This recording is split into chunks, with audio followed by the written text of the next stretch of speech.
My name was Elior. I was 7 winters old when silence took over the village. It's hard to know where a memory begins and an old dream ends. There are sounds that only exist inside me now, like the creak of the wooden door when the wind blew from the east, or my mother's soft singing before blowing out the candle at night. No one hears them anymore. No one keeps them, but I hear them as if it were yesterday, even though not even time knows my name anymore. They say time takes everything, but there are things it just hides, like a child hiding behind a tree trunk so that pain doesn't see them. I was one of those things.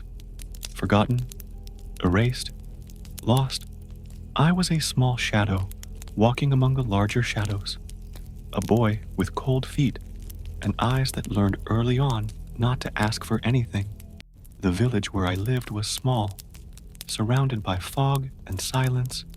Even before the plague, we lived among tall trees, their branches crooked like fingers pointing to the sky. The houses were made of dark stone and had low roofs. There was no luxury, but there was life. A hard life, but ours.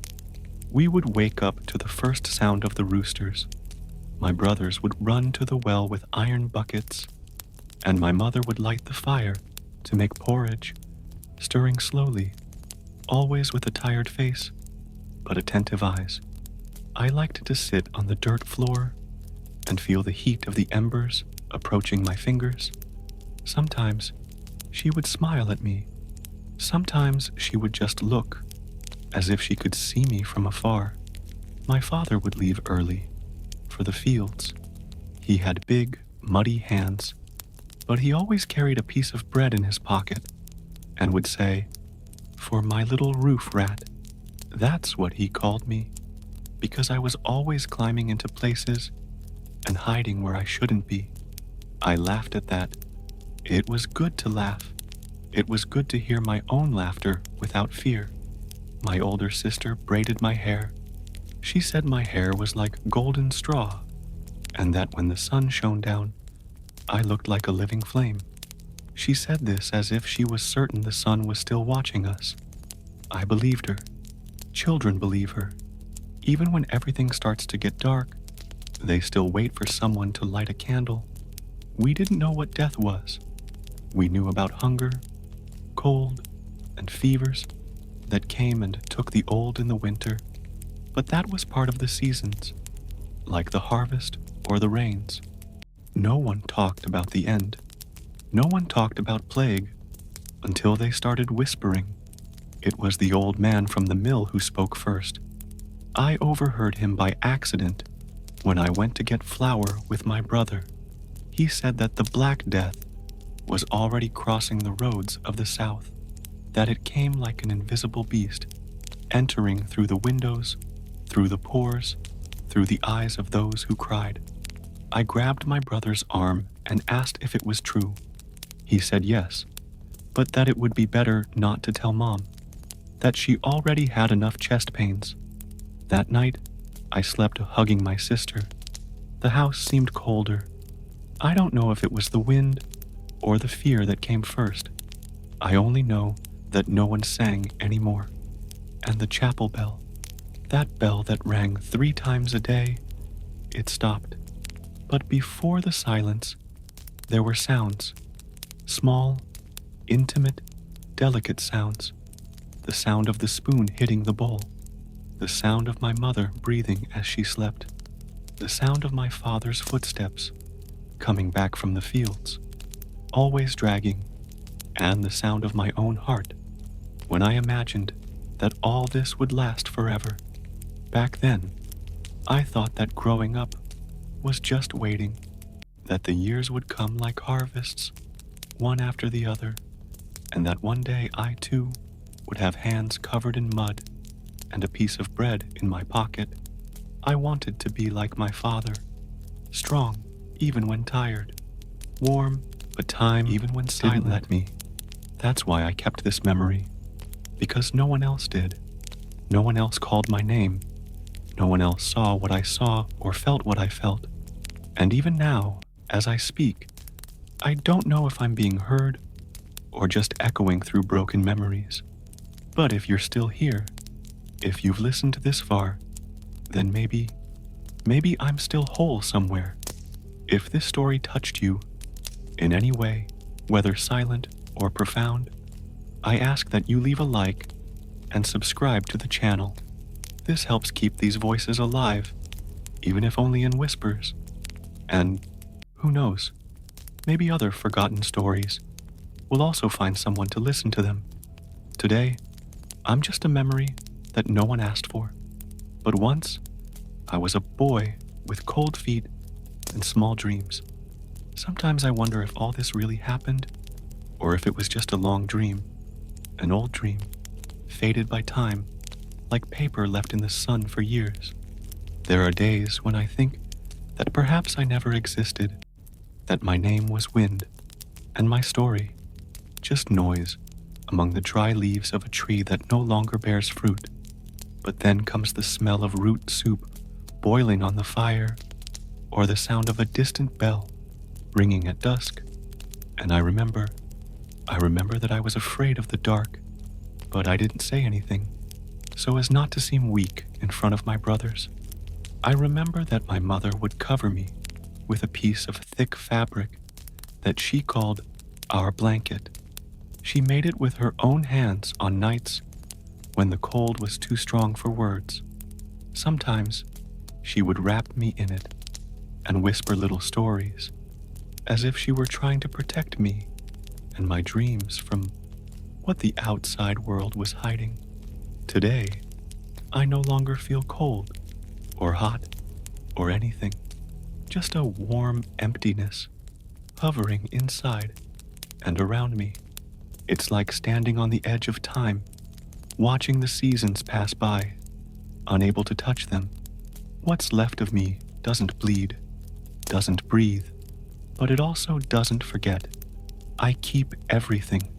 The touch of my sister's hands when she held mine to warm me, the way my father ran his thumb across my forehead before leaving for the field, as if he were tracing an invisible blessing. I even keep what I never quite understood, like the look on my mother's face when she saw the sky change color. It was as if she knew what was coming, long before the rest of us. Today, I am just an echo of something that was once whole, but now breaks every time I try to remember it precisely. My sister's face has no outline anymore, just a soft light and the sweet smell of crushed flowers. My father appears in flashes, the sound of his boot, the sound of his cough, his silence at the end of the day. And my mother, her voice still lives in me, even though I no longer know what she was saying. The life I knew was made of repetitions, the same tasks, the same gestures, the same sounds, and yet there was beauty in it. The beauty of warm bread when we got flour, the beauty of clean water after days of dirty rain, the beauty of an unexpected hug, even amid pain and tiredness. They were small things, as small as my feet, as humble as my dreams. These dreams were never big. I didn't dream of castles, battles, or conquests. I dreamed of growing up and learning to chop wood like my father, of knowing how to make soup like my mother, of running without falling like my older brothers. I dreamed of calloused hands, of a house of my own, of a burning fire, and someone to whom I could tell a story before going to sleep. Today, there is no house, there is no bonfire, only memories scattered across an empty field where not even grass grows anymore. Birds pass by sometimes, but they don't see me. The world moved on, the faces changed, the voices became different, and I was trapped in a time that no one visits anymore. Still, even though I'm just a memory, even though no one asked for me, even though my name was forgotten in the records, I existed, and that's what I try to say. Even if in silence, even if in whispers, I was a boy. I had cold feet. I had small dreams. I had love. I had fear. I had hope. I don't want you to see me as a tragedy. That's not why I'm talking.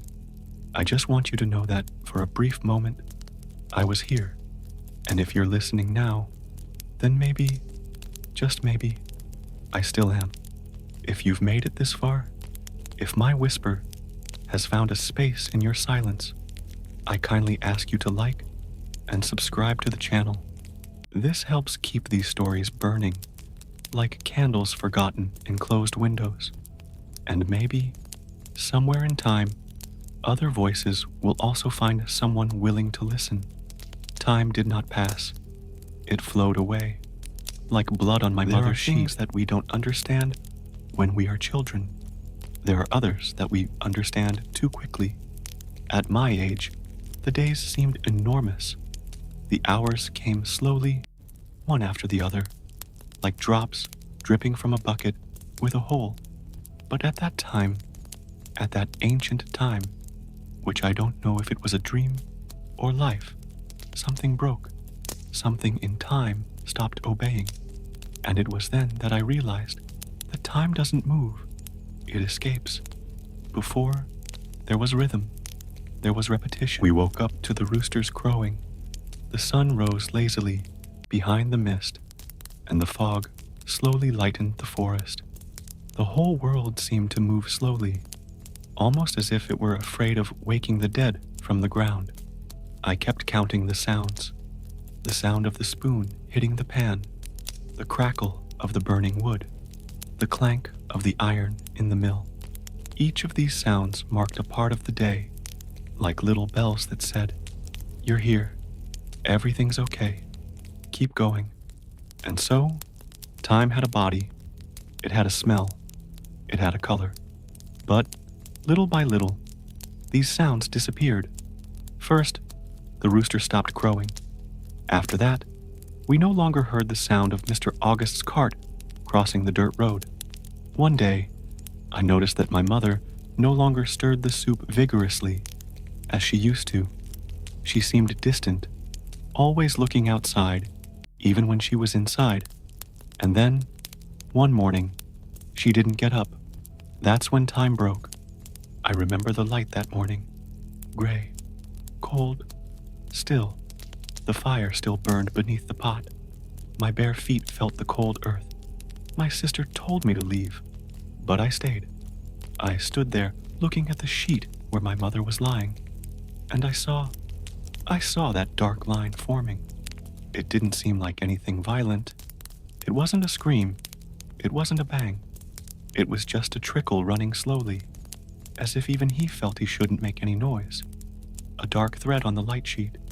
That red, that still seemed warm. And there, in that moment, that seemed to last longer than my entire life. I knew that time was not what they said. He didn't pass. He didn't follow. It dripped. It dripped like blood on cloth. It ran like water through his fingers.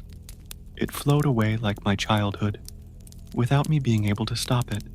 From that day on, the hours lost their names. Time no longer has a beginning, middle, and end. Waking up, eating, sleeping. These things have become just gestures, meaningless. We no longer knew if it was Sunday or Tuesday, if it was morning or afternoon. We lived as if everything had stopped. But what actually happened was the opposite. Everything happened so quickly that it left us behind. I remember the smell of the house.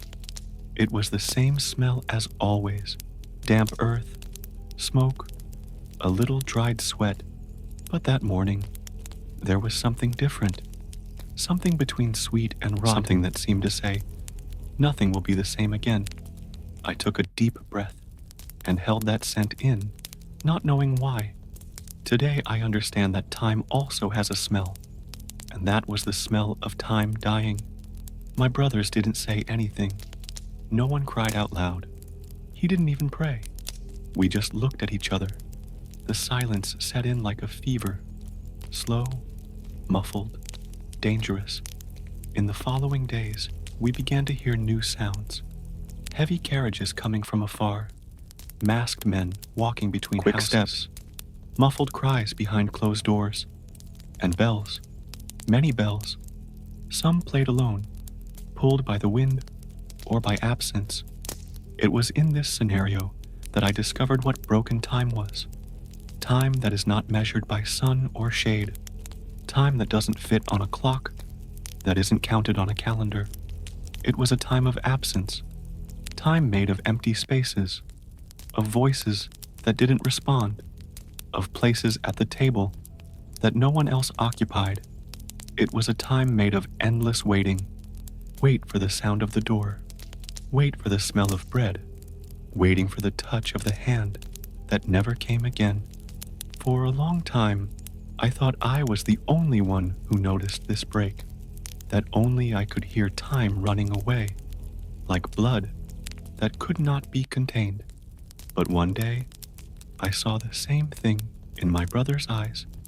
He looked up at the sky and blinked slowly, as if searching outside for what we had lost inside. And I realized we all felt it, but no one had the words, because when time breaks, speech also breaks. Today, if I try to remember what the days were like before that, everything comes to me in pieces. Fragments of light, bits of laughter, shadows running between trees, a steaming pot, my mother's fingertip wiping the corner of my mouth. But nothing comes whole, because the time that kept these things was also broken. If you've ever felt this way, if you've ever felt like the world passed you by without waiting for you to keep up, if you've ever looked up at the ceiling of a dark room and wondered where the time went, then maybe you know too. Maybe you too have felt time slipping away, slowly, silent, irreversible. If my voice reached you tonight, if she found a place to land within your silence, I kindly ask that you leave a like and subscribe to the channel. These gestures, although small, keep alive these stories that time tried to erase. And maybe, between one whisper and another, we can remember that we are still here. I remember the smell of wet wood, the bread and honey my sister shared with me, and the chapel bell before it stopped. This is the oldest memory I carry with me, and perhaps the most vivid. It doesn't come with clarity of image, but with sensations that never left me. The smell, the taste, the sound. It's curious how the small, almost invisible things are the ones that remain, as if the soul, even so fragile and young, knew what to keep before the world changed. It was early morning, I believe. The light was still timid and entered through the crack in the window like a pale thread that barely touched the dirt floor. The roof creaked with the weight of the night's humidity, and the house smelled of wet wood, a scent somewhere between fresh and old that always gave me a sense of shelter. My sister was already awake, sitting in the corner by the fire. She blew carefully on a piece of bread that was darkened at the edge. Bread with honey, a little luxury in our days of scarcity. She saw me get up and smile. That smile, simple, unhurried, like someone who has nothing else to offer other than their own tenderness. And that was all. She reached out and broke the bread in half. He didn't say anything. He just offered me his share, as if it were a natural gesture. And it was, back then. Sharing was as common as breathing. I sat next to her. The ground was still cold, but being near the fire was bearable. The smell of honey mixed with dry bread invaded my nose and made me close my eyes. There, for a few seconds, there was nothing else. The house, the silence, my sister, the bread. It was enough. Outside, the world had not yet been torn apart by disease. There were still voices calling from one house to another. There was still the smell of smoke coming from the chimneys. And the most comforting sound of all, the chapel bell. He played 3 times a day, and each time it sounded, it seemed to remind us that we were alive. It was a sound that filled the air with something sacred, even though faith had been forgotten by many. As a child, I didn't understand why that sound calmed me down. I only knew that, as it echoed, there was a rhythm to the world, a cycle, something that still made sense. That morning stuck with me, like a painting that never ages. My sister sharing the bread, the wet wood on the walls, the bell echoing, and the world, for a moment, at peace. Later, that bell would fall silent, but in that memory, he still played. He still told us, "You are here. There is still time." That moment wasn't grand. There were no notable events, nor important words. But perhaps that's why it stuck so deeply in my memory. It was a fragment of eternity, hidden within the routine. A simple moment, and therefore sacred. In childhood, gestures take on another dimension. A piece of bread can be everything. One look can save the day. A sound can calm fears we don't even know how to name. And the lack of rush. The lack of rush. Perhaps this is the most precious thing about childhood. Time still being there. My sister gave me more than bread that morning. She gave me company. It gave me security. It gave me a memory that would withstand even the silence that came after, even when everything fell apart, when screams replaced conversations, when the air became too heavy for the small lungs of those who remained. This memory remained untouched.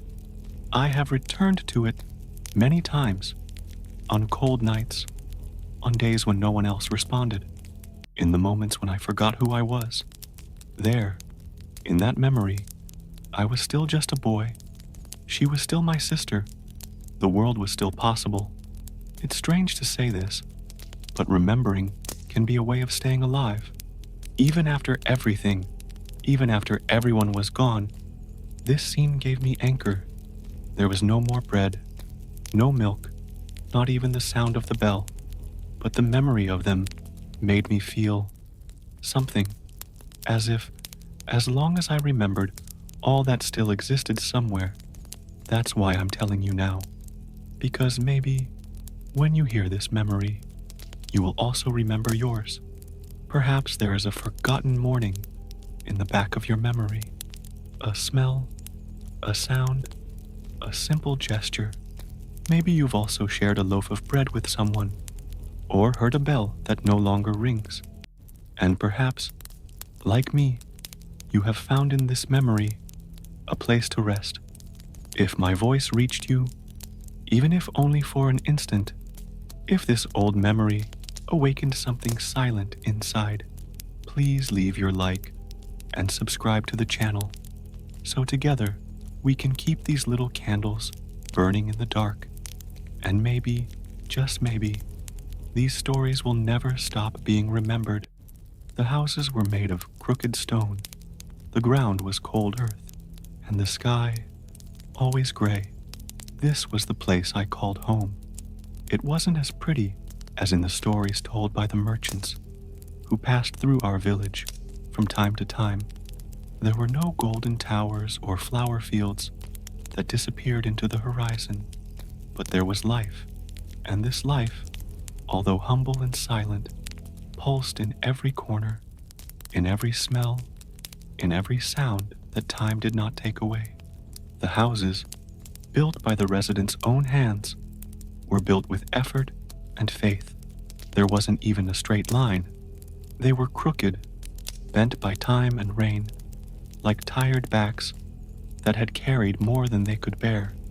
The stones, collected from the river and nearby slopes, were piled up with clay and pieces of wood and covered with thick straw that tried, in vain, to contain the cold.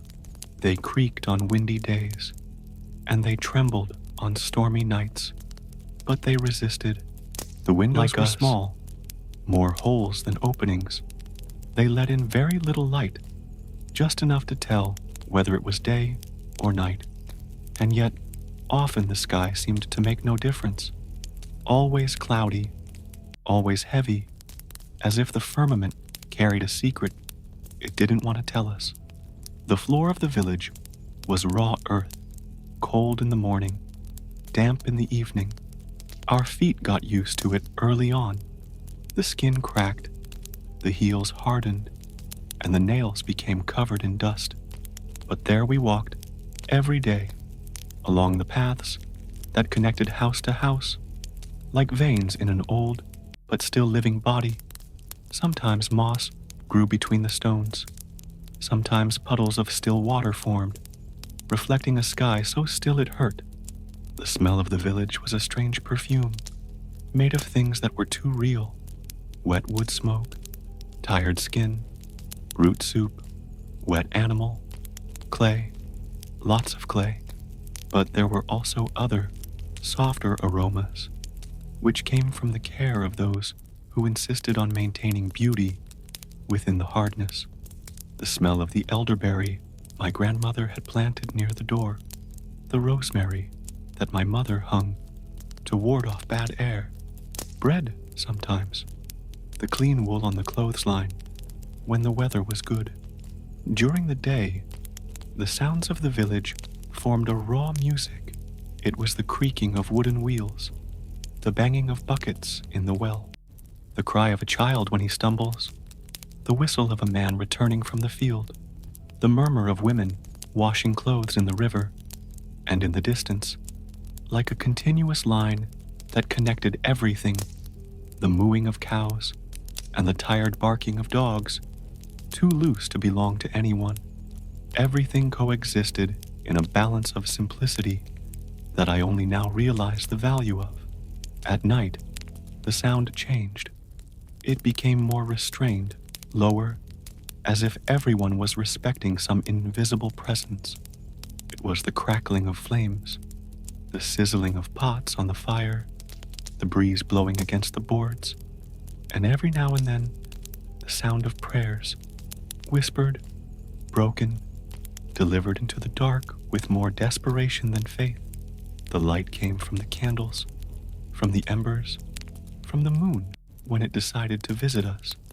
It was a timid light, which didn't illuminate much, but was enough for us to see each other.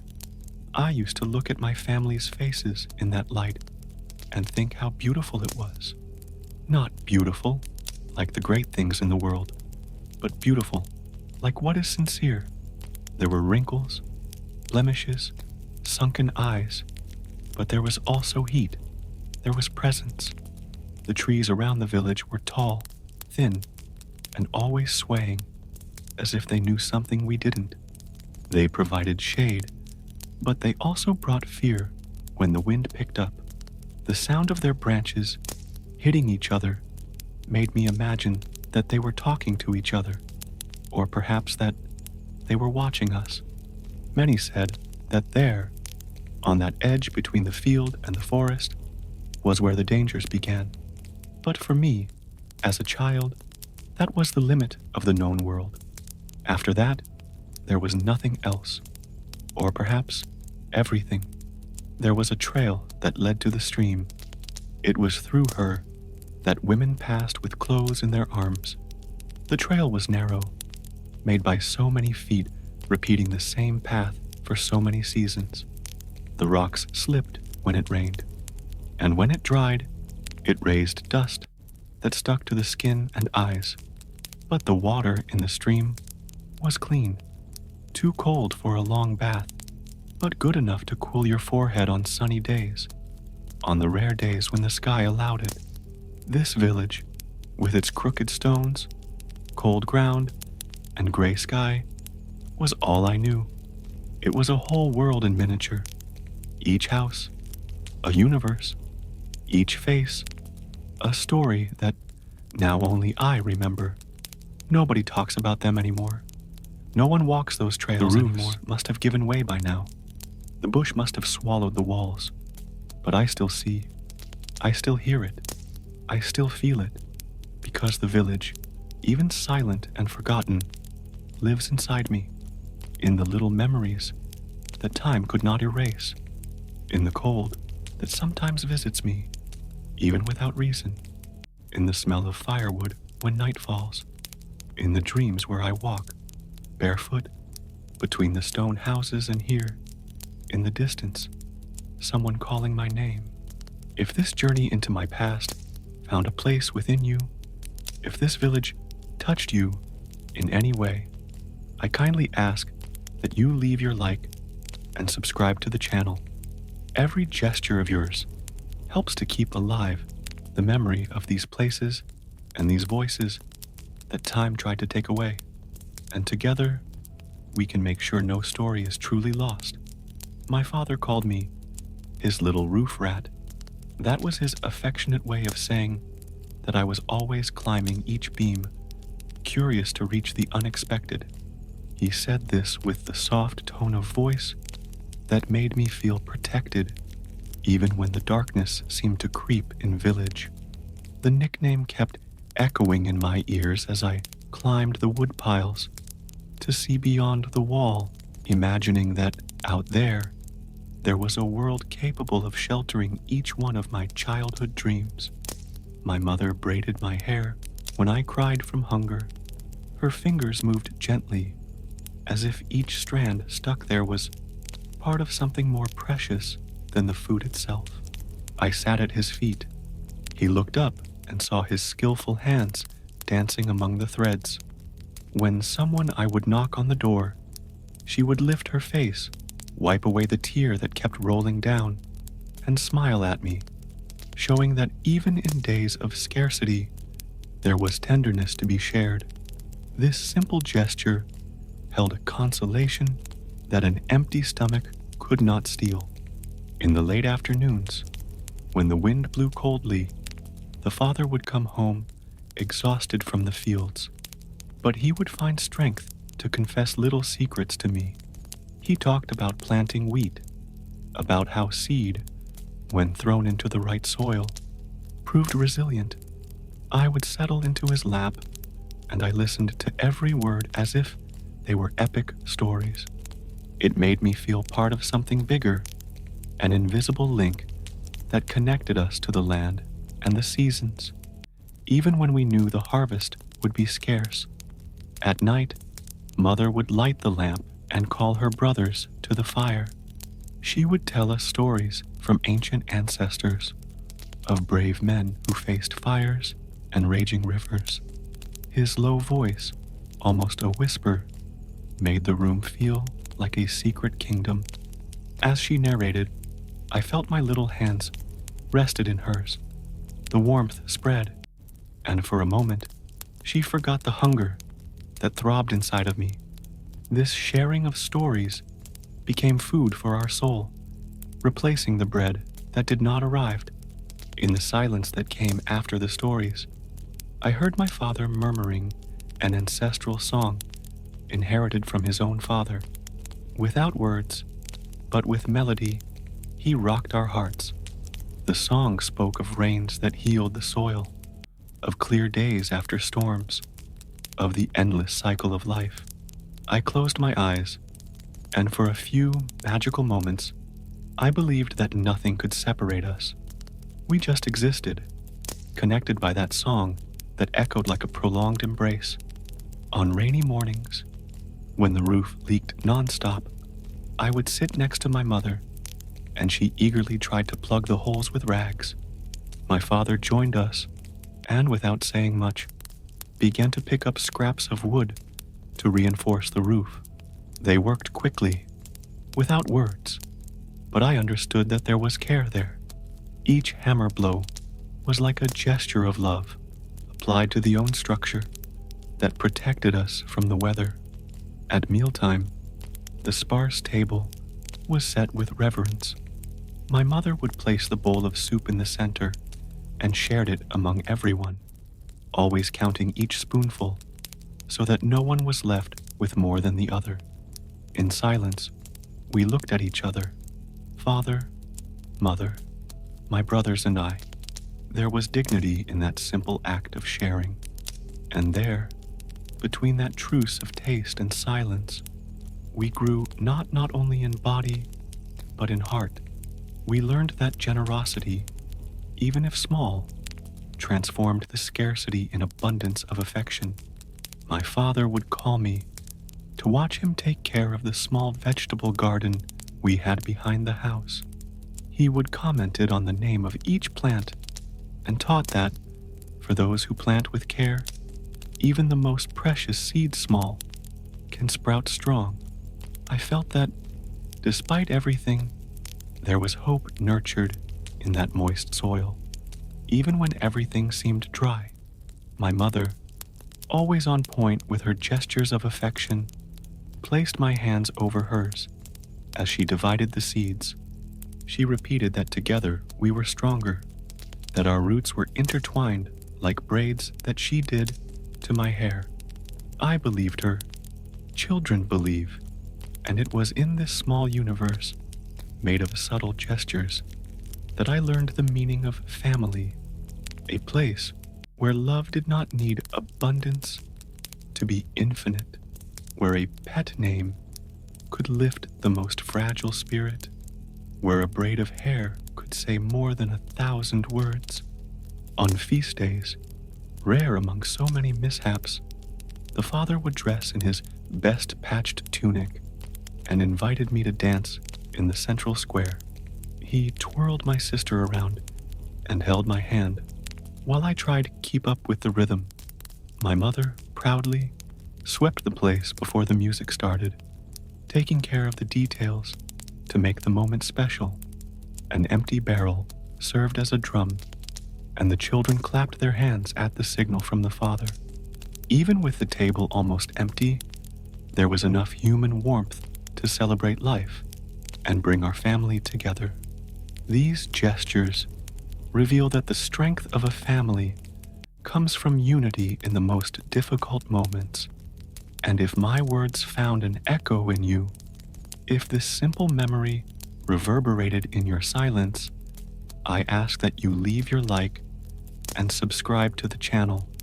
This way, these small acts of love continue to live on, crossing time and warming other souls. I wanted to be a blacksmith or anything that would keep me in the sun. Back then, my dreams were simple, like a piece of stale bread dipped in hot water. They were small, but they tasted good.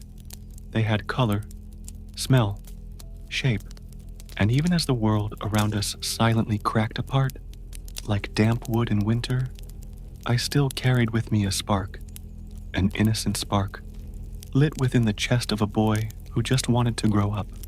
I wanted to be a blacksmith. He found the sound of iron being hammered hard, the smoke rising into the air, the sparks dancing on the dark stone floor beautiful. The village blacksmith wore a thick leather apron, and his arms looked as strong as oak trunks. There was something magical about the way he transformed cold, formless lumps into life-sustaining tools.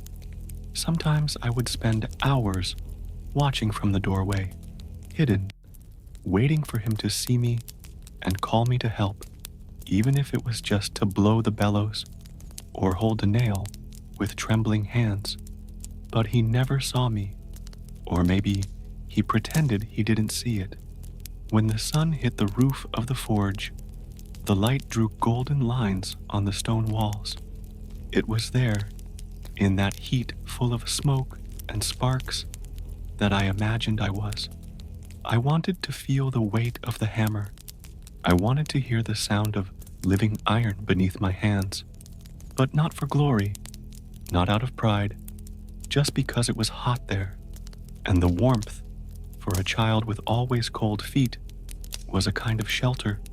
Or maybe I wanted to be a pastor, not out of devotion, but out of freedom. The shepherds were the only ones in the village who disappeared for days. They returned with their boots dirty with dried mud, their hair disheveled by the wind, their faces marked by the sun. And even though they were tired, there was a peace in them, a way of someone who had spoken to the world without needing words. They knew the paths of the hills. They knew where the grass was sweetest and where the animals lay down when they were afraid. I wanted to know that. I wanted that silent company. I imagined myself guiding a flock with an old staff in my hand and the sound of the sheep's bell filling the silence of the morning. But deep down, what I really wanted was to be in the sun, feeling the warmth touching my skin, as if to say, "You are here. You are alive." The winters were too long, and the cloudy days left the house smelling of damp cloth and thin soup. Being in the sun meant hope. It was being able to take a deep breath without the air hurting. It was running without the fear of slipping in the cold mud. It was like dreaming with your eyes open, your face warm, and your feet firmly on the ground. As a child, my imagination was the only place where anything was still possible. I built castles out of loose stones and made my swords out of twigs. My older sister made crowns of wilted flowers and said I was the king of the dry field. I believed, and for a few hours, we were all part of a story no one else knew. A story where there was no plague, no absence, no mourning, just the sun, the wind, and fantasy. We played among the crooked trees at the edge of the forest. We made huts out of branches and fallen leaves and swore to protect that kingdom until our last breath. It didn't matter that there was no real food, no bed, no solid roof over their heads. In those hours stolen from reality, everything was ours, and time seemed to obey us. We ran until we were out of breath. We laughed until our stomachs hurt. We would fall, get our clothes dirty, scrape our knees, but there was always someone to blow on the wound, to tell us it didn't hurt, to extend a hand and help us get up. Childhood, even in the most difficult times, still knew how to laugh. It was a sweet resistance in the face of the broken world. I remember one afternoon when the rain fell out of nowhere. We were caught in the middle of the field, with our arms outstretched and our faces turned to the sky. The rain was cold, but at that moment, it was as if it washed away everything. We came home soaked to the skin, but laughing, really laughing. My mother scolded us, of course, but as she dried my hair with an old cloth, I noticed that she was also smiling, albeit from the corner of her eye. It was as if she knew that this simple, fleeting joy was too rare a gift to be denied. Dreaming, for me, was almost a daily job. Before going to sleep, I would invent futures. I closed my eyes and imagined that I was in a city where there was never a shortage of bread, where the fire never went out, where people had time to listen. Sometimes I dreamed that I had a dog, one of those faithful ones, that followed me everywhere. Sometimes I dreamed about the sea, although I didn't even really know what the sea was. In the darkness of the room, with my eyes heavy and my stomach still grumbling, my dreams kept me on my feet, because there, in the space between the last thought and the first sleep, there was still warmth. There was still a future. Today, all of this seems distant. The games became memories with faded edges. Dreams lost their contours, like drawings erased by too much time in the sun. But I can still remember the boy who wanted to be a blacksmith, or shepherd, or anything that would allow you to be in the sun. And if that memory found some light within you, whether she touched your forgotten childhood or rekindled a dream that lay dormant, I ask you to leave your like and subscribe to the channel. So, together, we continue to rescue these simple yet essential stories that time has tried to erase. We woke up with the roosters. We drank water from the well. And at night, we all slept together, hugging each other against the wind. Life followed its own rhythm, like an old song, repeated so many times that no one knew who composed it. Our time was marked by simple gestures, smells, and sounds that are no longer heard today. There were no clocks, there was no rush, only the rising of the day and the falling of the night, two moments that carried the weight of everything. Every morning began before light. The rooster was the first to announce that the world was waking up, even when the eyes still wanted to stay closed. Her song pierced the mist like an invisible rope pulling life back. It was a firm, almost solemn sound that called us to work, and to the cold that came with it. I opened my eyes slowly, feeling the straw of the mattress scratch my skin. Beside me, my brothers stirred under blankets made of hand-sewn rags. It was still dark inside the house, and the air carried that smell of a damp night, of rested wood, of sleep still present. But one look from my mother was enough to let us know it was time to get up. Before anything else, we went to the well. The water was cold, and the bucket creaked as it rose, slipping through small hands that tried to look strong. I always thought well water tasted like stone and time. It came slowly, heavily, dripping as if it knew it would be the only relief of the day. We drank straight from our cupped hands, feeling the cold run down to our chests. Then we washed our faces, arms, feet, more out of tradition than hygiene. The day began with tasks. Each one had their own. The older ones took care of the animals, chickens, pigs, an old goat that no longer gave milk, but still lived with us as part of the family. The younger ones helped as much as they could, bringing firewood, washing dishes, cleaning the dirt floor. My mother patiently lit the fire, blowing on the embers that had survived from the previous night. She wore a piece of cloth over her face to keep out the smoke, and her hands, always so calm, seemed to know the secrets of the flame. The food was sparse, but made with intention. Root soup, dark bread, hard around the edges, thin oatmeal porridge, when there was any. There were days when we only ate once, others, two, but we never complained. Not because we were stronger than others, but because we learned from an early age that food was not just what we put in our mouths. It was the silence of a mother serving her children first. It was the gesture of the older brother sharing his share without anyone asking. It was the smell of garlic burning in the pan, warning that there was heat inside. During the day, work continued. If it was harvest time, everyone would go to the fields. I liked walking between the rows of crops, even though the dirt made my feet hurt. Sometimes I would find insects hidden in the leaves and watch their movements, trying to understand how they lived. Meanwhile, the adults bent down nonstop, filling baskets with roots, leaves, and small vegetables. Sweat ran down their faces like slow rain, but there was dignity in the effort. It was a work that did not ask for applause, just continuity. In the afternoon, the sun lost its strength. The light became more golden, softer. It was the moment when we returned home with tired bodies, but with a feeling of accomplishment.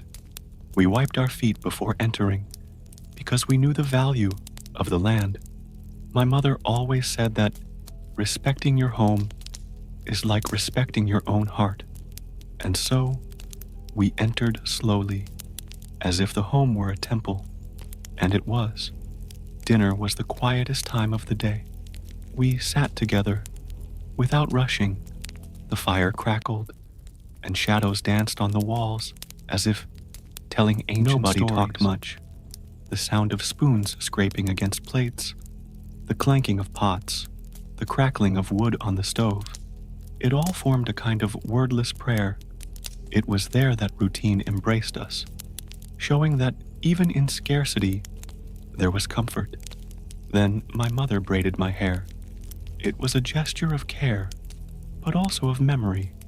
Each braid was a promise that I was still alive, that, despite the cold and fear, there was still beauty to be built. Thread by thread, she did this by the fire, sometimes singing softly, sometimes just breathing with me. When night had completely settled in, we lay down together. There was a single large mattress made of straw and piled fabrics. On windy days, we huddled together, pressing our bodies together as if proximity were enough to drive away the darkness. And it was, feeling the warmth of our brother beside us, our mother's arm around us all, our father's foot accidentally touching ours. That was enough. There was no luxury there, but there was shelter. There were no separate beds, but there was a shared body and soul. We closed our eyes, listening to the sounds of the night, the wind hitting the roof, the distant sound of some animal in the woods, sometimes the song of an owl, which gave me goosebumps. But still, I slept, because there was love. And when there is love, even the wind seems less cold. Today, when I remember our routine, I realize how much of it was made up of invisible gestures. Nothing was great. Nothing was extraordinary. But it was all deeply human. Each task, each spoonful, each silence carried a piece of what kept us alive, and somehow happy. If this memory touched something in you, a memory, a longing, a forgotten feeling, I kindly ask that you leave your like and subscribe to the channel. So, these simple stories continue to be told, like the sound of roosters that one day woke us up to what really mattered. He said the plague came through the air, but no one believed a child with such sad eyes. My brother's name was Noam. He was only 10 years old, but his voice sounded older than many of the men in the village. He spoke little, and when he did speak, it was always as if he had just woken up from a bad dream. There was a slowness in his gestures, a caution in his eyes, as if he saw things that no one else saw. He was the one who woke me up on the coldest mornings. He gently nudged my shoulder and whispered that it was time. He never called me urgently, only with presence, and even without too many words, there was a kind of protection in his way of being, a sad calm made to shelter someone smaller. Noam watched the world as if collecting signals. He listened to the winds. I paid attention to the leaves that fell too early. He counted the bells of distant chapels and wrote down on clay with a twig the number of burials he saw passing by. I didn't talk about it to adults, but he talked to me. I remember the day he told me the secret. We were sitting behind the house, near the chickens. The sky was dull, covered by colorless clouds. He looked at the horizon as if trying to see through the fog, and said, almost in a whisper, "The plague, it comes through the air." I frowned, confused. He didn't take his eyes off the sky. He just continued. She travels like the wind. When the wind changes, she arrives. No one sees, but no one hears. I remained silent, holding the words in my throat. I just watched his eyes, deep, dark, wet with something that wasn't exactly fear, but that hurt. He looked back at me and added, "Don't tell anyone. They'll laugh. They don't believe in children with sad eyes." And he was right. At that time, children knew nothing. Children were supposed to obey, not get in the way, carry buckets and fetch firewood. But Noam saw more than the older men. He could feel when something bad was nearby. After he told me, I started to notice that he walked differently. He avoided going out when the wind came from the east. He brought wet cloths to cover our faces when someone sneezed in the village. And he started sleeping closer to the door, as if he wanted to protect us all from something invisible. He told us low-key stories before we went to sleep, stories he invented about boys who spoke to the winds, who knew how to hear what adults forgot. I would fall asleep to the sound of his voice, feeling that he knew more than he let on. One day, he took me to the stream. We sat in silence, watching the water flow by. It was there that he told me something that I kept for a long time. When the plague comes, no one will notice at first. It arrives slowly, like a breeze that changes the scent of the night. People sit before they know. And what do we do? I asked in a small voice. He looked at me and replied, we remember. Remember the good smells. Remember the calm voices. Remember the hot soup and the hugs by the fire. Remember, so as not to forget that the world was once good, I remained silent. The water in the stream ran as if it heard nothing. But I do. I heard everything. That night, my mother said that a neighbor had a fever. Noam didn't say anything. He just looked down. After that, the days became shorter and the wind more restless. One by one, the faces disappeared. The windows closed. The chapel bell stopped. And the village, which previously smelled of firewood and bread, began to smell of fear and silence. No one asked about Noam. No one wanted to hear what he knew. But I knew. I knew he tried to warn me. I knew he saw the plague before it arrived. When he fell ill, it was as if the world lost a guardian. He didn't cry. He just looked at me, as if asking us to continue. He held my hand until the end. And before he left, he told me something that I still remember today. The wind is not only what carries, it's also what it brings. One day he will bring you back to me. And I believed, because he never lied. Today, when I hear the wind passing through the trees, I think of him. I think of the boy who saw the invisible, in the brother who spoke to the air, in the guardian that no one listened to. And if this memory found an echo within you, if Noam's secret touched your most hidden silence, please leave your like and subscribe to the channel. So, these stories continue to blow through the cracks of time, like the wind, like memory. The old man at the mill whispered. He said she walked the roads, gathering souls like wheat. I didn't know that name. Not back then. Black Death. The words seemed more like a spell than a real thing.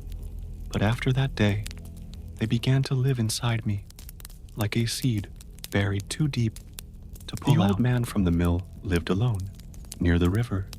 His house was covered in moss and seemed to be collapsing silently. He was said to talk to crows, and when the millstones stopped, he heard things that did not belong to this world. That morning, I was taken there to get flour. My older brother was sick, and my mother was too tired. He gave me the cloth bag and sent it to me with a hurried kiss. It was rare for them to let a child go alone, but times were starting to change. The path to the mill was always damp. He passed crooked trees, mud trails, and narrow bridges made of loose planks. I walked carefully, trying not to slip. The wind blew cold, but without force. It was like I was holding my breath the whole day. When I arrived, the old man was sitting outside, his hands on his knees, and his eyes lost in the mist. He saw me, but didn't speak. He nodded and shuffled inside. I followed him. Inside the mill, the smell was strong. Flour, wet wood, and something else. Something that reminded me of too much time saved. The sound of gears was low, and white dust hung in the air like snow that didn't touch the ground. He was silently pissed off, but when he tied the end, he stopped. He looked at me for a long moment, as if trying to remember who I was, or as if he knew exactly. It was then that he said, almost without moving his lips, "She's coming." I frowned, not understanding. "Who?" I asked. He lowered himself, as if afraid of being heard even by the walls, and replied, "The Black Death." The words came out slowly. It didn't feel like a warning. It felt like an acknowledgement, as if he were saying the name of an old acquaintance who was returning along the road. "She walks the trails, boy. Go slowly, but he picks up everything he sees. It reaps like good and bad wheat. Don't choose. Just take it." I froze. I held the bag tighter. He continued, "I didn't know what to say. Before, they were just rumors. But yesterday, the dogs didn't bark. The birds were gone, and the wind turned the wrong way. It was like that last time. I wanted to run away, but the feet did not obey. I stood there, listening to each word sink into my ears as if it were taking root. She doesn't scream," he said. "It is not necessary. It arrives in silence, and whoever listens is already lost." I ran back home. The sack of flour swayed on my shoulders, and every shadow along the way seemed darker than usual. When I walked in, my mother asked what happened. He said I looked pale, but I didn't tell anything. I just handed over the flour and went to sit by the fire. That night, the name wouldn't leave my head. Black Death. I thought about the wheat, the mill, the old man's eyes, and suddenly, everything seemed different. The breeze at the window felt cooler. The creaking of the house, silence louder, heavier. I started paying more attention after that. I started noticing things. The birds really disappeared. The well water tasted like iron. The candles burned crookedly, as if they were running away from something. And my mother started coughing harder. There wasn't much talk about her in the village. People were afraid to name. They just said the disease, the evil, the fever. But I knew that name. That name, the old man whispered, carried the weight of something ancient, something that had already come back before, and that he would return whenever the world forgot how to protect its own. I started dreaming about her. In the dream, it was a faceless figure, walking slowly through the fields, the ears of the wheat bent by themselves, and she picked them with her thin hands, taking everything. I woke up sweating, but I didn't scream, because Noam, my brother, was sleeping next to me, and I didn't want him to know how scared I was. But he already knew. He always knew. One day, without me saying anything, he looked at me and said, "The old man at the mill spoke to you, didn't he?" I nodded, silently. "He only speaks when it's right. So get ready, Elior. The harvest has begun." After that, the days became shorter, and the nights are longer. The houses, one by one, fell silent. First, the closed doors. Then the windows covered, the sound of bells tolling for yet another. The Black Death did not knock at the door. She passed by, and as it passed, the air changed. The smell changed. The words dried up in his throat. I remembered the mill of wheat from the old man with sunken eyes, and the whisper that no one else heard. Today, when I hear the wind among the dry branches, I still feel that cold, that silent certainty that there are forces we do not understand, but that surround us. They watch us, and if that memory found you, if the name I heard echoed somewhere in your silence, I ask you to leave your like and subscribe to the channel. Thus, forgotten stories continue to walk among us, slowly, like the Black Death, like the wind. It was the milk girl. She coughed up blood on the sheet and then never opened her eyes again. Her name was Annalise. She was small, with hair the color of dry clay, and eyes that always seemed to be searching for something on the ground. Annalise was the one who brought the milk on cold mornings. We heard the clinking of bottles against the iron of the cart, and we already knew that the day had begun. She was the daughter of poor farmers, like most of us, but there was a constant joy in the way she walked, as if each step was a secret she kept to herself. She didn't talk much, but she smiled with her eyes, and that was enough.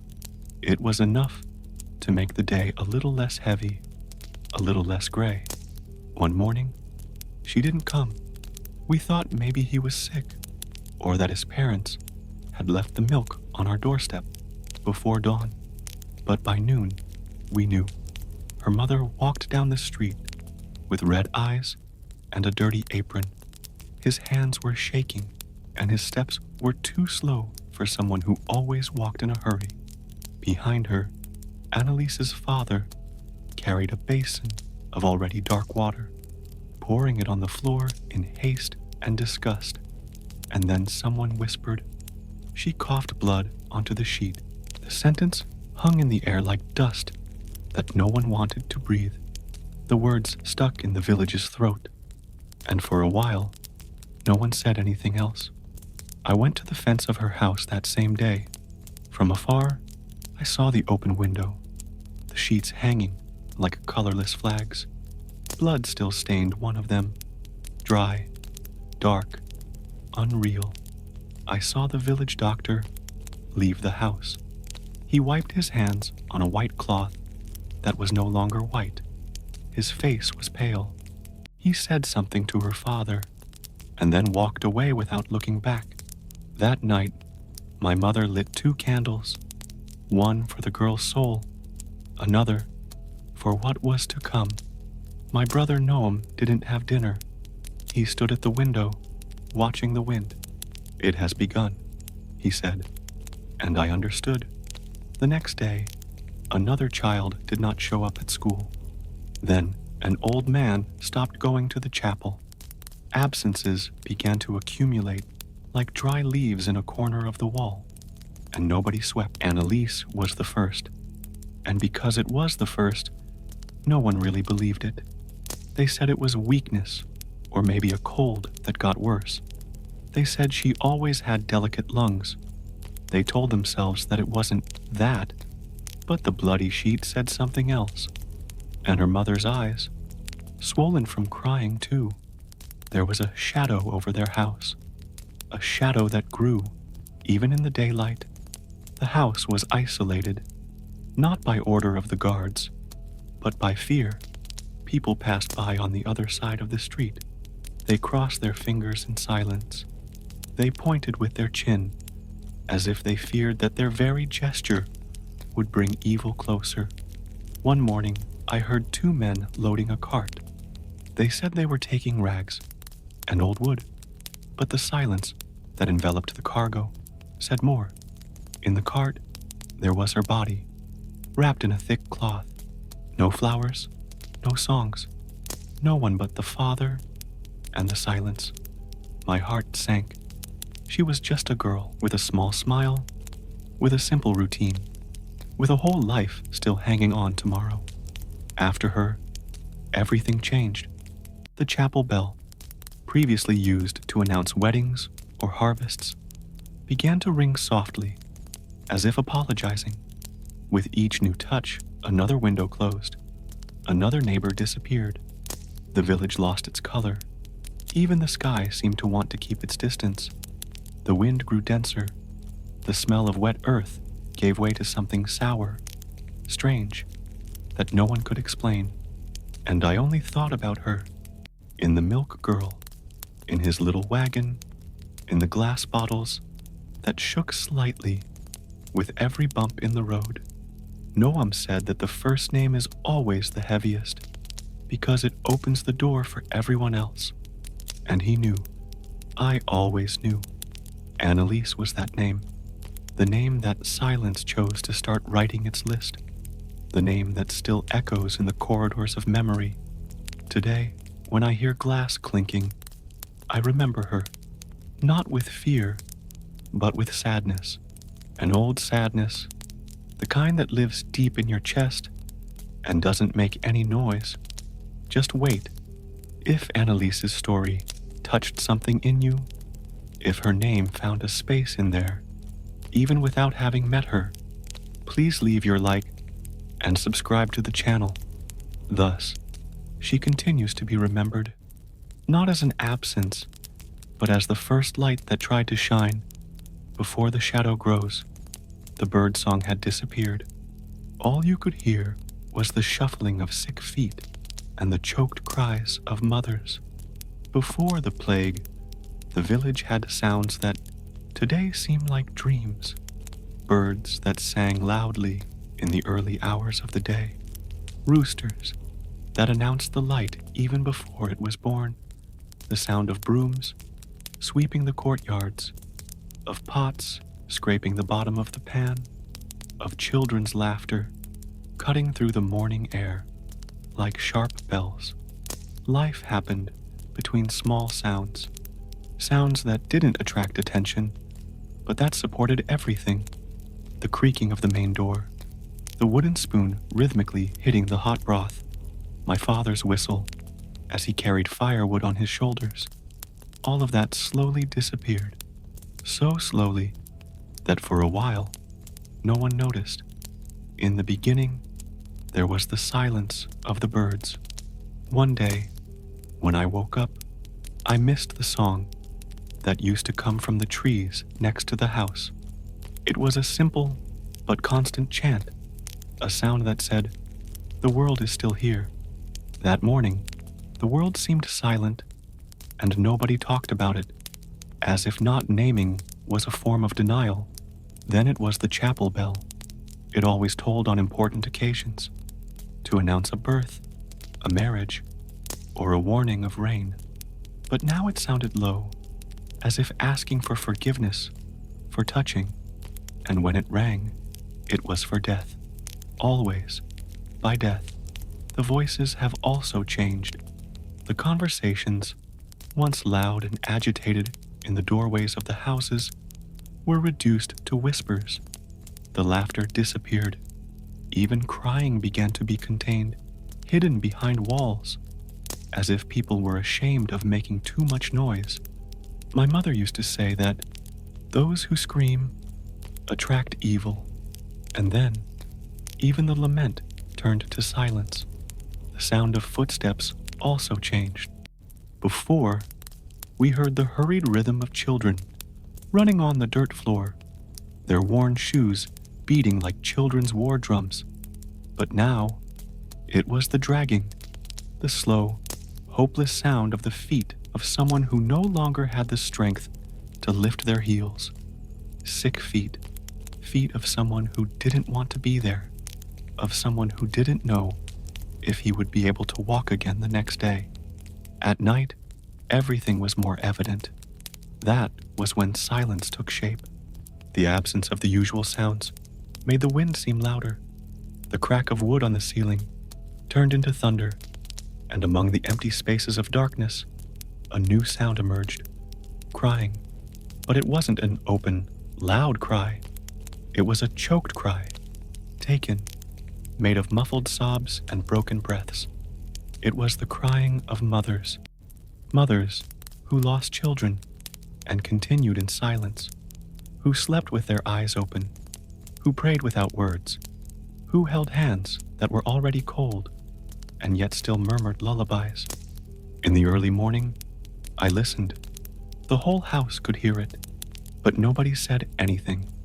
The sound came from far away, from other houses, from other rooms, from other breasts, and yet it passed through us as if it were our own. Some mothers cried for the first time, others for the second.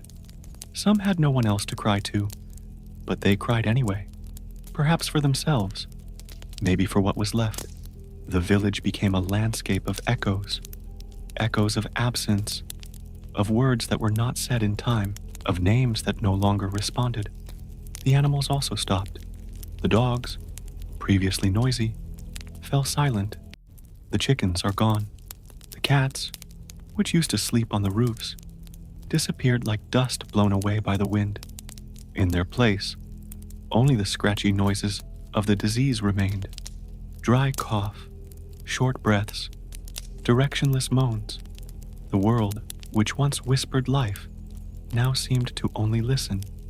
as if the ears of time were attentive, collecting every sound of pain to store in eternity. My brother Noam used to say that silence is the morning of heaven itself, and I believed, because even the sky seemed to no longer want to speak. The thunder disappeared. The rain no longer fell like before. Even the crows, which never stopped singing, fell silent. And it was in that silence that we began to forget what life sounded like. We begin to fear even good noises. When a baby cried, people looked at each other in fear. Was it crying from hunger? Was he crying with fever? When a hammer hit a house, it was to close a door, or to nail boards to the coffin. Even the sound of the wind has changed. He used to dance among the leaves. Now it sounded like a warning whisper, a continuous murmur that something was surrounding us, even when we couldn't see anyone.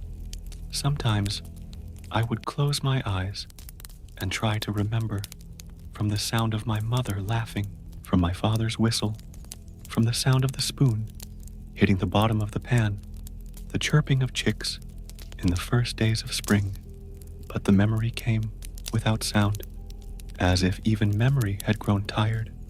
Today, when the world seems too silent, I can still hear, even if only inside myself, the shuffling of sick feet, the muffled cry, the whisper of the wind telling stories that no one wants to hear. If this echo has reached you, if you also recognize the sound that comes from silence, I ask you to leave your like and subscribe to the channel, because even without a voice, these stories need to continue to be heard, slowly, like someone stepping barefoot on memories. She gave me the last crumb of bread. She smiled, and then she fell asleep. She never woke up again. Her name was Leora, my older sister. He had brown hair, like the bark of the trees that surrounded our village, and big, dark eyes, where I could hide on days of fear. Leora was small for her age, but she walked as if she had already lived 1,000 years. He never spoke loudly. He never hurried his steps. There was a way of existing that felt like quiet music at the end of the day, the kind that almost no one hears, but that fills everything. She taught me how to braid straw to make dolls. It showed me how clouds told stories and how silence could be shelter. He said that if I looked closely, I could see time passing within the shadows. She was the one who shared bread with me, even when the bread was just a hard crust, forgotten on the shelf, even when our mother said there was nothing left until the next moon. That night it was cold. The wind came in through cracks that we were never able to close properly. The wood was running low, and the fire burned low, cowering like a bird afraid of a storm. Leora sat beside me, wrapped in a shawl that had once belonged to our grandmother. His hands were cold, but his eyes were still shining. From his pocket, he took a crumb of bread, a single sliver, dry, thin, almost nothing. "It's yours," she said, smiling. "But you haven't eaten anything today," I replied, my voice catching in my throat. She just shook her head, as if to say, "It doesn't matter," and he placed the crumb in my hand, closing my fingers with his. I felt the light touch, almost like wind. I ate slowly. The taste was of silence, of gratitude, of goodbye. After that, she lay down. He closed his eyes slowly, like he did when he listened to our old songs, and she was quiet, the calm face, the chest rising and falling, like the waves that I only knew from my father's stories. I woke up in the middle of the night. The wind was still whistling outside. The fire had already gone out. I called out to her. Once. Twice. She touched his arm. It was cold. I waited a bit, perhaps imagining it was just deep sleep, but her body no longer belonged there. He didn't move. He didn't breathe. He didn't smile anymore. The silence at that time was absolute. There was no owl, no strong wind, no footsteps. It was a silence that listened. I stood there beside her, my eyes fixed on the dark ceiling. The tears didn't come, not at the time. It took them days to learn their way to my face. The next morning, my mother didn't say anything. He just covered Leora with the nicest cloth we had. It was a piece of linen she kept for a special day. He said there would be no more worthy day. My father dug the earth with his own hands, without a hoe, no rush. Each handful of earth was a piece of the world that he buried with it. They placed Leora's body in a makeshift box made of boards from the chicken coop. They tied it with old ropes, and they took her under the apple tree, where she liked to read aloud to me. There was no ceremony. There were no priests, not even flowers, just a handful of wet earth, a few low words, and the empty look of someone who has lost their way. That night, I dreamed about her. We were sitting under the apple tree. She smiled. She had a basket full of soft breads in her hands, and the wind blew her hair, as if the world was in no hurry. I woke up with a heavy heart, but for the first time in days, I felt like she was still there. Somehow the eyes could not see. After that, I started talking to her in my thoughts. He told what was happening in the village, the death toll, the cold nights, the little joys, like the day we managed to light a fire using only dry twigs. He said things he didn't have the courage to say to anyone else. I told him my fears, my strange dreams, the void, and every night, before going to sleep, I would give thanks for the crumb, not just bread, more about love, the memory one, the presence, because Leora didn't just give me her last food, she gave me her last choice. Your last decision was to keep me alive, and that, more than any words, taught me what love was. Today, the apple tree still stands. The trunk is thicker, the branches are higher, but she remains there, guarding a piece of my sister, from your body, from your silence, and your last crumb. Sometimes the wind rustles the leaves, and it seems to whisper, not whole words, just the memory of your laughter. If this story touched something in you, if Leora's image found a home there, please leave your like and subscribe to the channel so she lives on, not just in bread, but in the gesture of giving without wanting anything in return, in the smile before the end. She looked at me like she knew she was leaving and couldn't take you with her. My mother's face was never one of many words. She spoke more with her eyes than with her mouth. And that winter, her eyes spoke even more. They spoke with a silence that hurt. It wasn't an empty silence. It was a silence that was too full of things she never said, full of orders that never came out, full of goodbyes she didn't want to say. I remember the last time she combed my hair. It was morning. The cold entered through every crack in the house, and even with the fire lit, our hands were shaking. She sat behind me, as she always did, and began braiding my hair with slow, tired fingers. He didn't say a word. I felt every movement as if it were my last. The way she separated the strands, how she held them carefully so as not to pull too much, how she arranged the ends at the end. There was a gentle sadness in his gestures, like someone who knows they're leaving a gift in the drawer, even though they know they won't use it anymore. I looked at her sideways and saw that her eyes were wet. No crying, of silence. In that look, the world fit, and within the world, fear. But it was a contained fear, the kind that doesn't make noise, because it no longer has the strength to scream. She looked at me as if she had already made peace with the pain, but not with the absence. I wanted to ask if she was okay. I meant that I could take care of her. I wanted to offer my blanket, my soup, my heart, but the words wouldn't come out. She just looked at me, with that farewell look that doesn't warn, with that love that no longer fits in the body. And then he smiled, a brief, small, pained smile, a smile that seemed to say, I wanted to stay. I tried. Forgive me for not being able to. The house was eerily quiet that day. My father no longer spoke. My brother slept too much. And the ordinary sounds, the crackling of wood, the boiling of the kettle, the sounds of life, had disappeared. She spent the afternoon sitting, looking out the window. The sunlight, filtered through the worn curtain, fell on her pale face.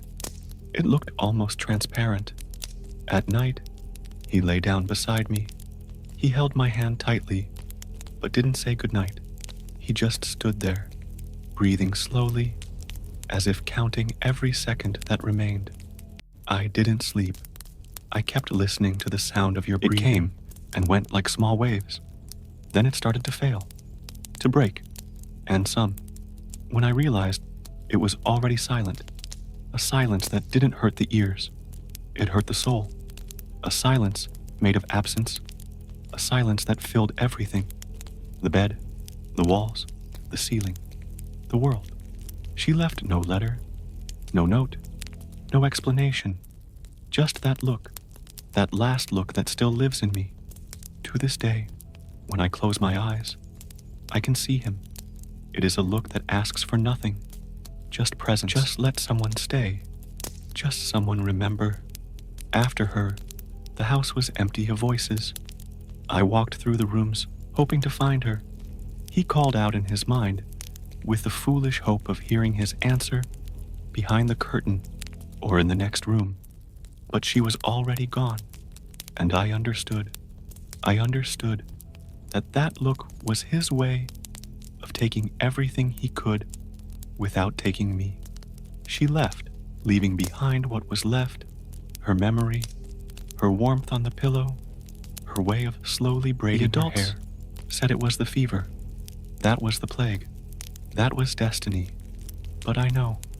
She left because she knew she couldn't protect me anymore. And that, for her, hurt more than the illness, than the cold, than the end.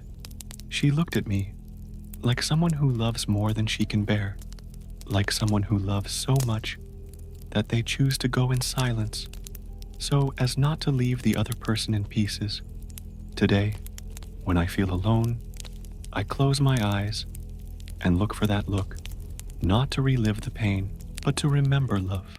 Because even at that moment, even when she was about to leave, she still thought of me. He was still holding my hand. I still combed my hair carefully, like someone writing a letter with their fingers. And that was it. It stayed with me, in the way I learned to be silent without becoming hardened, in the way I look at the ones I love, even when I don't know what to say. If you've ever seen that look, if you've ever felt the pain of someone you love slowly leaving without being able to take you with me, leave your like and subscribe to the channel, because sometimes all that's left is this: a look, a silence, and someone who still knows how to remember. Sure, Danny. Below is the text with exactly 1,000 characters, written in a sensitive, somber, and poetic tone, true to the style of his channel, Soft Stories for Sleep. It is an intimate and silent moment where the meal stops being routine and becomes a farewell. We ate boiled roots in silence. My father was trembling. My mother was stroking my head as a farewell. The kitchen was the last place that still smelled of life. Even with the windows closed and the cold cutting into her bones, she retained a remnant of warmth. Maybe it was the oven, with its low embers, or maybe it was the memory of the voices that one day filled that space with stories, and the smell of bread. That night we had an early dinner. There wasn't enough light. There were few candles. There was almost no firewood. My mother placed 3 small roots on the table and a pan with warm water, just enough to cover the peels. As the water slowly boiled, the steam rose and touched the low ceiling of the house, drawing shadows that danced unhurriedly. The silence was thick. Not even the fire crackled. My father sat on the bench closest to the fireplace, hands between legs, head down. I was shaking, but it wasn't the cold, or not just the cold. It was a weight. It was a certainty that was approaching, and no one pretended to ignore it anymore. My mother stirred the pan with the wooden spoon, as she always did, but the sound of the cable hitting metal sounded sadder than I remembered. She called me with a gesture. I sat down next to her, and for a moment, I felt like time stopped. Or he wanted to stop, out of pity. She put some of the root on my plate. He sliced it carefully, as if it were more than food, as if it were a gift, or a ritual. I ate in silence. The texture was soft. The taste, neutral. It had no salt, no seasoning, no story. But at that moment, it was sacred. My father didn't eat. He looked at the plate, as if he were looking at a fire that had gone out. His face was stone, but his fingers were shaking so badly they could barely hold the spoon. My mother stroked my head. His fingers slowly ran through the strands of my hair, drawing small circles. It was the same gesture she made when I had a fever, or when he cried, or when she didn't know what else to say. And that's how I understood it. She was fired. She didn't say anything. It wasn't even necessary. His fingers spoke. They said, "I love you." They said, "You need to be strong." They said, "Forgive me for not being able to stay." I looked at her face. I was tired. There were lines that weren't there last month. Her eyes had lost their sparkle. That sparkle that even on the hardest days still found some light. Now, there was only shadow. In the corner of the table, the clay bowl that used to hold fruit was empty. Next to the door, the bucket of water already smelled musty, and on the shelves, there were only a few hard beans and a handful of flour that smelled of old time. The meal was over quickly.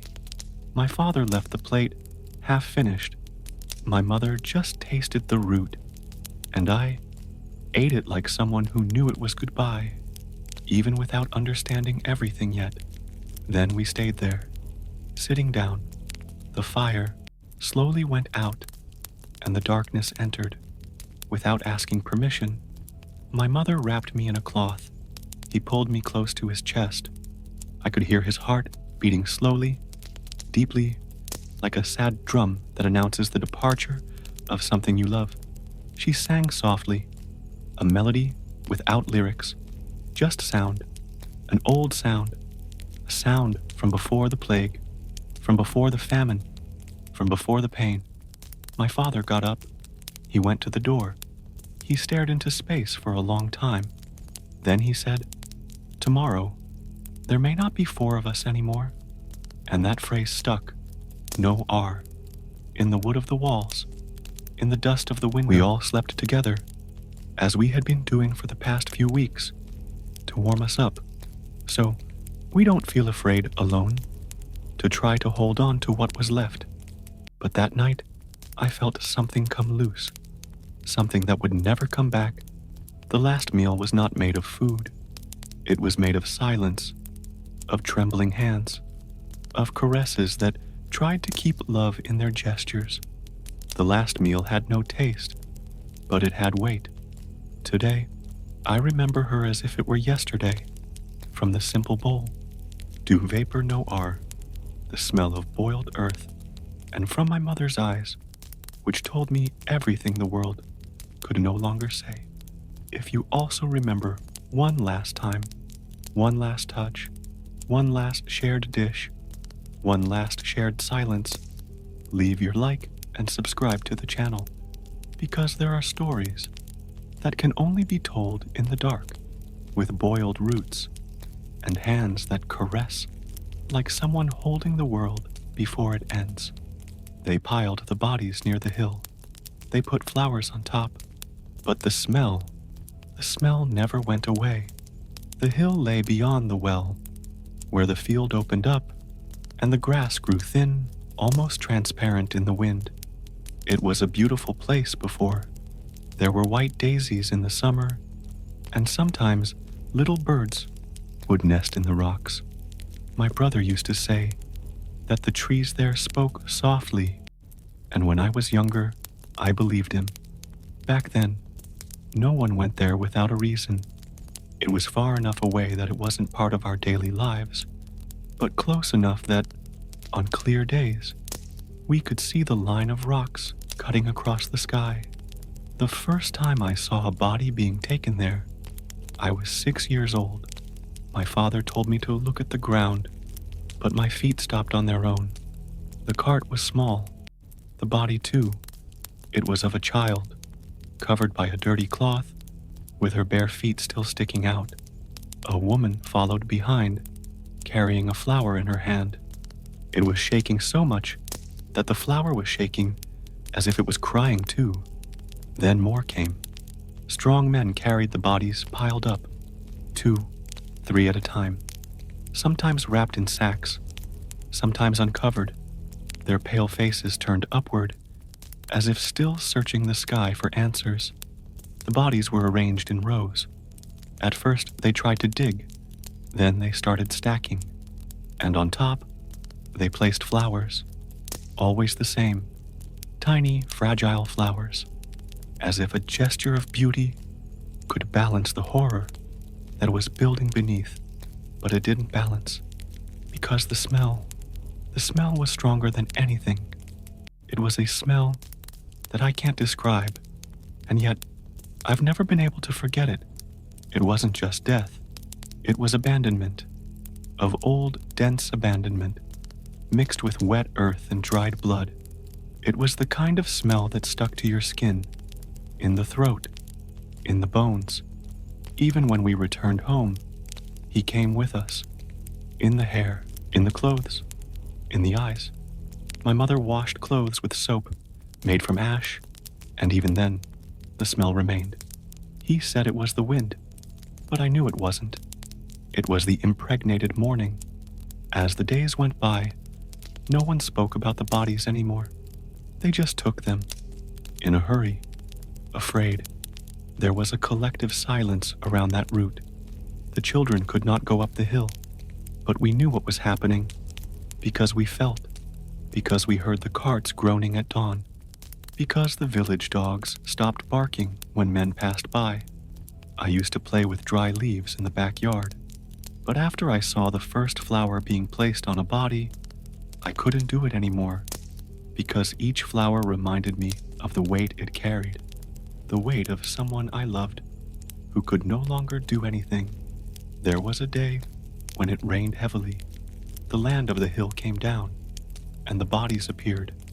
The image stayed in me like a crack, arms intertwined, legs covered in mud, a half-turned face, with eyes still open. My father picked me up and took me inside, but it was too late. That was already inside me. After that, I had nightmares. I dreamed of flowers growing from open mouths, with hands trying to get out of the ground, with whispers coming from the ground. My mother told me to pray, and I prayed, but not to forget. I prayed I wouldn't forget, because forgetting seemed worse. It was like erasing whoever was there. How to throw dirt not only over the body, but over the memory. Sometimes I would pass by the hill and see the hills covered, and the wilted flowers, falls, defeated by time. The smell was still there, weak but present, like a low breath hidden in the roots. Over time, others began to die. The pace increased. The hill was barely enough. The flowers were no longer placed with such care, and some bodies, some were left aside, waiting. Today, if someone asks me what death smells like, I won't know how to say, but I will know how to recognize. Because there's a type of smell that you never forget, not even after years, not even when the memory is covered in moss and silence. That smell lives in me, not like a loud trauma, but like a fine dust that covers everything. All I remember, everything I was, all that's left. If you have ever felt something similar, if you've ever walked through a place where the air felt heavier than your feet, leave your like and subscribe to the channel, because there are stories that time cannot erase. It just spreads the smell, slowly, until one day someone recognizes him. And remember, after them, no one came back. I stayed, alone, waiting for someone to knock on the door, but no one came. The door to our house has always been open, even when the cold threatened to enter, even when the wind howled across the rooftops. It remained ajar, as if telling the world, someone still lives here. But that afternoon, it was closed. Closed slowly, without force, as a gesture of mourning, and it didn't open anymore. Before that, there were voices. My mother's voice singing softly, even without music. My father's whistling absent-mindedly, between one task and another. Leora, my sister, calling me from the bedroom with her pillow laugh, and even mine, making up stories with the wind. Then came silence. They went one by one, not like someone who leaves and never returns, but like someone who hopes to return and cannot. My father was the first, then my sister, then my mother, and then there was no one left. The house, which was previously too small for so many people, suddenly became immense. Every wall echoed an absence. Each object seemed forgotten in time. The pot my mother used every day was still in the corner of the kitchen. The wooden spoon with the worn tip remained resting on the table, and the scarf my sister used to tie her hair back slept folded under the bed. I didn't touch anything, as if by touching things, they disappeared forever, as if, leaving everything as it was, they could still come back, open the door, call me by name, telling me that it had all just been a bad winter. The first few days I waited, with every creak of wood, every breath of wind at the window. My heart beat faster. I ran to the door. I looked underneath it. He put his ear against the wood, trying to hear footsteps. But there was nothing.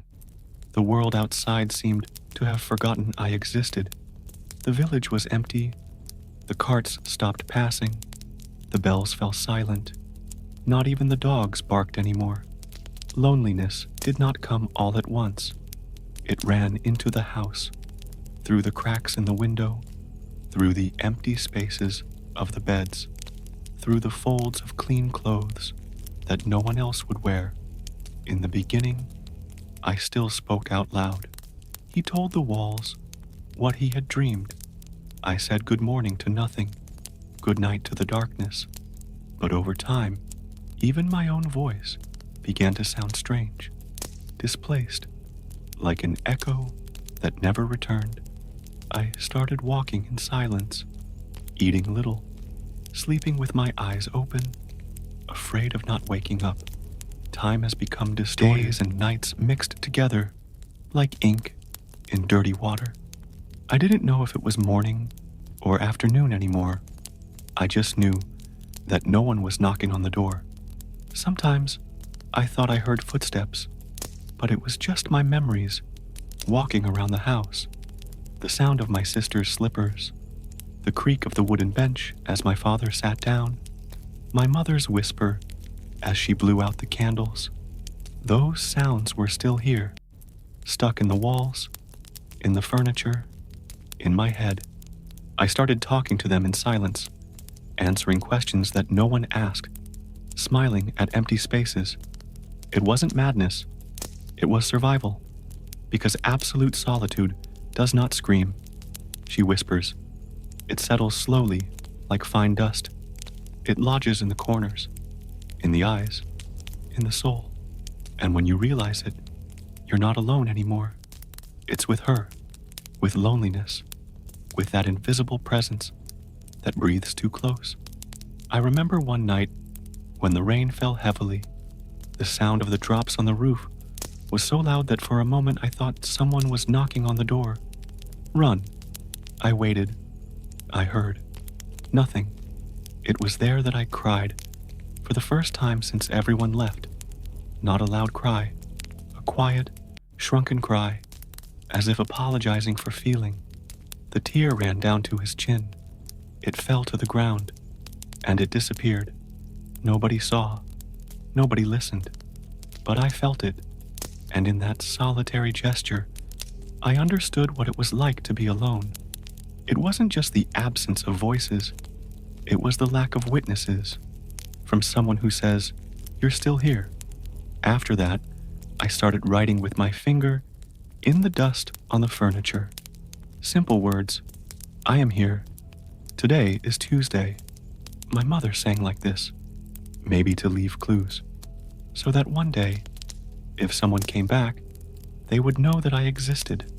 The door remains closed, but sometimes I still hope. I expect a noise, a call, a presence, not by miracle. If you've listened to me this far, if this voice found a place in your silence, leave your like and subscribe to the channel, because even in absolute solitude, the memory of being heard can keep us alive. I walked among the empty houses. I spoke to the shadows. I waited for echoes that never came. The village, once full of voices and footsteps, had become a strange place where silence reigned supreme. The streets were deserted, the windows closed, and the doors locked. Each house seemed to hold an interrupted story, a life suspended between yesterday and never again. I walked slowly, my bare feet touching the cold, damp earth. The sound of my footsteps was the only thing that broke the silence, a timid, almost embarrassed sound. The air was heavy, filled with the smell of burnt wood and wet earth, a smell that seemed to want to hide the emptiness I felt. I looked at the walls of the houses. Some still had small handprints, others deep scratches, signs of running and desperation. The windows, once lit by candles and oil lamps, were now cold, covered in dust and cobwebs, as if they held secrets that no one wanted to hear anymore. I spoke to the shadows. They didn't answer, but they accompanied me silently, sliding along the walls, stretching out through the streets like invisible arms. I felt they were there to remind me of the voices that were gone, the laughter that fell silent, the stories that never ended. I waited for echoes, but none came. I didn't hear footsteps, or doors slamming, or children playing like before. The only sound that returned was that of my own breathing, slow and heavy, as if each breath was an effort to not disappear too. I passed through the square, where the fountain no longer gushed water. The benches were empty, covered in dry leaves and dust. I remembered the mornings we would sit there, listening to the elders tell stories that now seemed so distant. The trees surrounding the village seemed silent too, their leaves motionless, their branches outstretched, like hands asking for help. I looked up at the sky, a pale blue, cloudless, lifeless. In every house, an absence. On every corner, a void. Walking there was like walking through an interrupted dream, a place where time seemed to have stopped and memories floated weightlessly. I tried to find signs of life, something that told me there was still hope, but all I saw were shadows and silence. The weight of loneliness pressed down on my chest. It was a profound loneliness, which could not be alleviated by words or company. It was the absence of what was and what would never be again. I sat down on a worn step of a house. I looked at my hands, small and trembling, thinking about everything I lost, everything I didn't understand. But in that solitude, I also found something, a silent force, a tenuous will to continue, to resist, even if it was just to keep the village from dying completely, so that someone would know that we were once here. If you've ever walked through a place where time has stopped and silence speaks louder, leave your like and subscribe to the channel, because even in solitude, our stories deserve to be remembered. They forgot about me, as if I never existed, as if my parents never sang. Sometimes, when night falls and everything goes quiet, I feel a strange weight inside my chest, an emptiness that I can't explain, but that envelops me like a cold blanket. It's the feeling of being forgotten, not just by the village, by my neighbors, but by those I loved the most, by my parents, my sister, my brother, as if everything we were together, everything we lived, had been erased from the world's memory. They went their separate ways, one by one, led by the shadow of the place. And this silence remained with me, a silence that is not only the absence of voices, but the absence of memories. Because when someone forgets you, it is not just your body that disappears. It is your story, your laughter, your tears, your smell, your dreams. My parents sang to me every night, old songs, with words that have now been lost in the wind, but that lulled me to sleep and made me feel safe, loved. I remember the warmth of their arms, the smell of my mother's hair, my father's tired face illuminated by the candlelight. But it seems that no one else remembers. It seems that I am the last voice to carry this silent song. I walk through the village and see the closed houses, the locked doors, the deserted streets. People no longer speak of my name. They no longer ask about me. I have become a shadow, a name forgotten in the dust of the streets. I am nothing more than a breath of wind passing through the ruins, a muffled murmur that no one wants to hear. The world kept turning. The seasons changed. Life went on. But for me, time stood still. Each day is a repetition of the last, an echo of the silence that surrounds me. I try to scream, but my voice is lost in the void. I try to hold on to some memory, but they slip through my fingers like fine sand. Being forgotten hurts more than absence, because absence still has a place in the heart. Forgetting is like being erased, as if everything I was never mattered. And deep down, I'm afraid that one day, even that last memory will disappear. But even so, I resist. I resist so that my story is not completely lost, so that someone somewhere knows that I existed, that I had a family that loved me, that I lived moments of joy and sadness, that I dreamed, that I cried. If you've ever felt this loneliness, this feeling of being forgotten, know that you're not alone, that your story matters, even when it seems like the world has forgotten. Please like and subscribe to the channel, because remembering is resisting, and resisting is existing. My name was Elior. I don't know if anyone has ever heard that voice. If some lost soul out there stopped to listen to what I whispered among the shadows, or if my words dissolved in the wind, forgotten, like so many others who once called out to me. But if you listened, for an instant, just a second, then maybe I haven't disappeared completely.